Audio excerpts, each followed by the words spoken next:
নির্বাচনে ব্যাপক হারে কিছু ঝামেলা হওয়ার সম্ভাবনা আছে, কারণ জামাত ইসলাম এবং তার চেলাবেলারা যা শুরু করছে তাতে নির্বাচন সুষ্ঠুভাবে হবে কি না আমার সন্দেহ আছে। ইলেকশন ইঞ্জিনিয়ারিং প্রতিরোধে আমাদের জনগণ আমাদের প্রতিরোধের হাতিয়ার, জনগণের বাইরে আমরা কিছু করার নেই।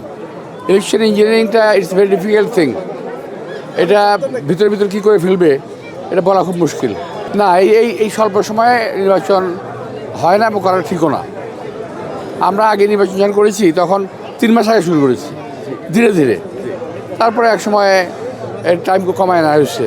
এখন যেভাবে করা হয়েছে এটা খুব অন্যায় করা হয়েছে প্রার্থীদের উপর।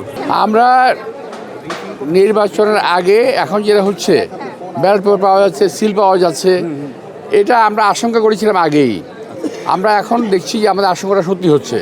এই ব্যাপারে আমরা নির্বাচন কমিশনকে বলবো যথাযথ ব্যবস্থা নেওয়ার জন্য, এবং নির্বাচন কমিশন যাতে পক্ষপাতিত্ব না করে আমরা সেদিকে তাদের খেয়াল রাখতে বলবো। আমাদের নির্বাচনে গণ্ডগোল হবে বলে আমি কোনো ধারণা বিশ্বাস করি না। আমাদের নেতাকর্মীরা গণ্ডগোল করবে না। আমরা চাই সুষ্ঠু একটা ভোট হোক, ওটা আইন প্রয়োগকারী সংস্থা দেখবে, আমাদের দেখার বিষয় না। আমি আশা রাখি তাদের দায়িত্বটা পালন করবেন, কিন্তু বিশ্বাস করতে ভয় হয়।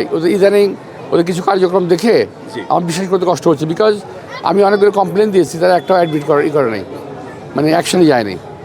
এখন পর্যন্ত পরিষ্কার না ওদের ভূমিকা।